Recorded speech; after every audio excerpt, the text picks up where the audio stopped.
Hello and welcome to the final episode of Season 1 of the Senior to Scratch podcast. It really is fitting that I do this today, even though I've been off the course for, over a month now. As I look out my window, there's a good foot of snow outside and most of it's fallen within the past week. So when I took on this endeavor of starting the podcast and trying to improve my game to get to scratch, I really didn't realize how much fun it would be to document my progress, and especially to interview some of the best minds in the golf world. I still can't really believe the guests that I was able to have on. My most recent guest was Scott Fawcett, who I met by chance in Dallas, and he agreed to be on the show, and that was a great episode and my most downloaded one. I'm also grateful for the listeners from all around the world. Besides the larger following from my Canadian and American listeners, thanks to the many European listeners across 10 countries, also Australia and South Africa. So for this final episode, I want to share progress from the 2024 season and the path forward during the offseason to try to get to scratch. So first, I would say the ultimate metric of whether I'm heading in the right direction is my handicap, my golf index. So I started out the season as a 5.2. My index as of the close of the season was 4.2, so roughly a 20% improvement, and one stroke of the 5 that I need, essentially. So this sounds good on the surface, but I'm not getting any younger, so I need to figure this out ASAP. Luckily, I am a member of Scott Fawcett's Decade System, and there's a lot of juicy nuggets from my last episode where I was privileged enough to interview him. There are two advantages to this system. First, a course management style to avoid the big numbers. So getting scratch is really less about getting more birdies and more about fewer bogeys than others. Second, almost every stat is tracked in this app to help me hone in on my improvement areas. So if I'm being honest with myself, I grasped the course management concepts but lacked on the execution. So hence the swing rebuild that I will speak to later on. A non-golf related item was physical in nature. I had low back pain and hip pain that made it really difficult to go after the ball sort of in the second half of the season. So more on this later, how I'm trying to correct this with exercises and setup changes. There were two glaring weaknesses when I go back to the stats. First, my approaches, both proximity and therefore scoring average. I was 4.43 strokes on average on par 4s, even though I hit over 50% of the greens in regulation.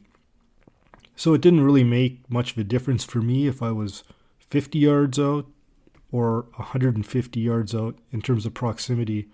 I was roughly hitting it to 25 feet regardless. So I feel that this leads into the next weakness of mine, which is a propensity for three-putting, especially when I'm outside of 30 feet. Since my average proximity was over 25 feet, this was glaring. Almost a third of my attempts from outside of 30 feet turned into three-putts. So I need to do a much better job of lagging, as most of my misses were long. I'm losing over 2.6 strokes on the putting greens. Really, I'm not quite sure how to improve on the lagging nature of the putts, but to be certain, I'm going to have to practice that at the start of the season on real greens. But what I am going to do is I'm going to try to get my start line better, at least give myself a better chance. So I can hopefully improve on that area, and as well as on proximity numbers if I do improve my iron play, and maybe leave myself easier two putts or even the occasional one putt. So let's talk about the positives in my game. One of the areas that I did improve on this year was my short game, greenside short game, I should say. So I was using Dan Greaves' techniques on releases that really help visualize and execute the shots. The stats prove out on this, as I'm only losing roughly half a stroke to the PGA Tour in the short game. Similarly, in driving, I'm only losing 1.6 shots to the PGA, which really I can live with that. But where I am really underperforming are in pitches in the 25 to 75 yard range. I'm as close in proximity from this range as I am from 100 to 150 yards. So this needs to get worked on, and I will try to incorporate Dan's techniques here as well.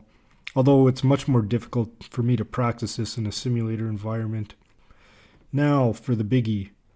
I am embarking on a winter swing rebuild with a coach that is out of the UK and whom I discovered on YouTube by the name of Giles Gill. You know, my golfing buddies are saying, well, why are you changing this? You shoot in the 70s already. Actually, that's a pretty good question. I feel that I could have just, continued to shoot mid-70s for quite a while. I just feel that I have a much better technique somewhere within me, and right now I'm relying too much on timing and therefore need to be more consistent. So far it's been a lot of work. I've got sore muscles that haven't been used properly in the past, and it's difficult for me to incorporate all these concepts without regressing back. On the plus side, I do have several months to figure this out. So back to my coach Giles. His teaching style resonated with my thought process. The issue with the traditional teaching is that to rebuild a swing could take a long time and be costly. You know, basically when you take lessons in person, you change one thing at a time, practice it, don't really get feedback until you go to the next lesson where you find out you're not doing it correctly. With the online lessons, it's only a matter of texting coach or sending a quick video for feedback, and I find this process is much more efficient.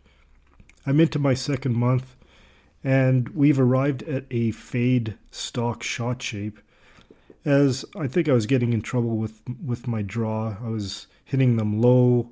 I couldn't hold greens. Sometimes they would turn into pushes or low hooks.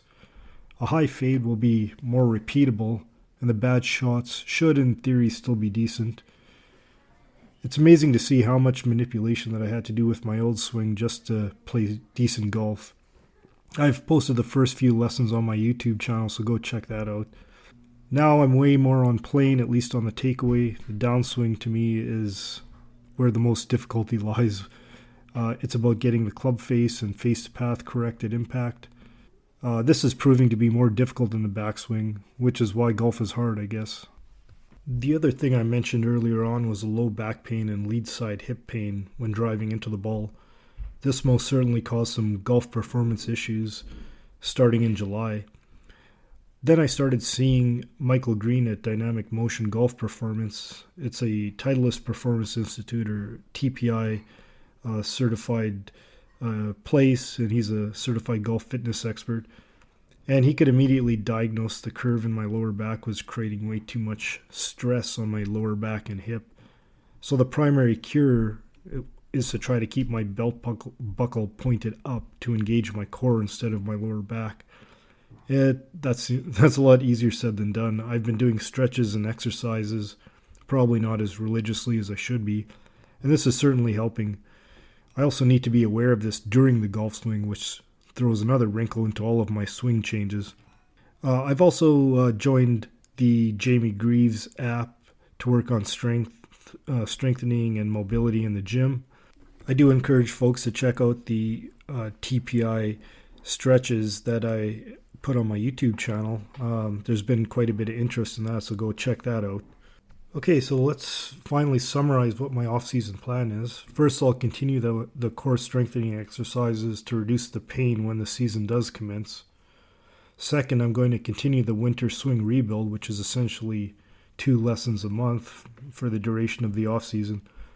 I'll also be in a winter sim league where I can hopefully try my technique in a semi-competitive environment. Third, I'm going to try to practice these 25 to 70 yard pitches in my simulator. See if I can get more consistent here, and hopefully it's accurate enough for that type of shot. Fourth, I'm really going to work on my putting alignment and starting line. And finally, near the start of next season, I will hopefully get fit for better irons with my new ball flight in mind. So I do hope you enjoyed this season's podcasts. Obviously, if there's any questions or comments, please let me know through my various social media outlets. And we'll keep you updated, hopefully in the middle of this off-season rebuild, and for sure in the spring of next year for Season 2 of Senior to Scratch. Thanks for listening.